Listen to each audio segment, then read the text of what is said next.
धन्यवाद सबैलाई फेरि पनि हाम्रो यो च्यानलमा आउनुभएको लागि। र तपाईहरु च्यानलमा नयाँ हुनुहुन्छ भने च्यानललाई सब्स्क्राइब गरेर सपोर्ट गर्नलाई नभुल्नु होला। स्पेशल अर्को एउटा भिडियो तपाईहरुको बीचमा लिएर आएको छु, जसलाई चाहिँ हामी सुरबा भनेर भन्छौं। अति नै सजिलो रहनेछ। दाल र केही भेजिटेबलहरु सँगै मिसाएर कुकरमा सिटी लाएर बनाउँदामा अति नै स्वादिलो बन्नेछ। यही रेसिपी शेयर गर्दैछु, जसको लागि चाहिँ कुकरमा अलिकति तेललाई राखिदिए र तेल तातेपछि प्याजलाई राखिदिए। अब यसमा अलिकति जिरालाई राखिदिए र अदुवा लसुनको पेस्टलाई पनि राखेर यसरी चलाइदिए। थोरै आलुलाई राख्ने, मसिनो काट्नुपर्छ र गाजरलाई पनि अब राखिदिने, यसलाई पनि मसिनो काटेर चलाइदिने।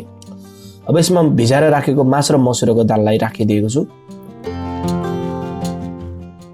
यसरी चलाइसकेपछि हरियो खुर्सानी, टमाटरलाई राखेर यसरी चलाउने।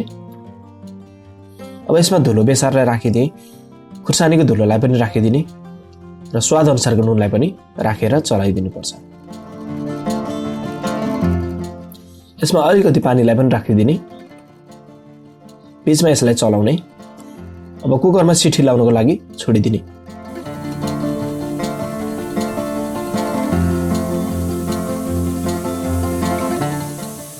लगभग यसमा मैले 6 सिटी जति लगाइदिए र त्यसपछि यतिको तयार भएको छ र बीचमा यसलाई चलाउने।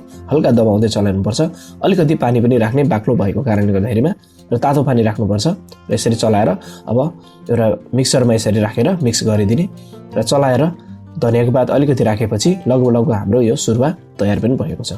अति नै स्वादिलो बनेको र खाँदाखेरिमा मिठो र बनाउनको लागि निकै नै सजिलो हुने यही सुरबाको रेसिपी तपाईहरुको बीचमा शेयर गरे। आजको रेसिपी तपाईहरुलाई कस्तो लाग्यो? यदि मन परेको छ भने भिडियोलाई लाइक, शेयर, च्यानललाई सब्स्क्राइब गर्नलाई पक्कै नभुल्नु होला।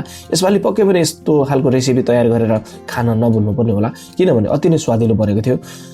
र कस्तो लाग्यो तपाईहरुले लेख्नलाई नभुल्नु होला। र अर्को भिडियोमा तपाईहरुको बीचमा पक्कै पनि भेट हुनेछ। तबसम्मको लागि यो बनाउनुस् अनि नमस्ते।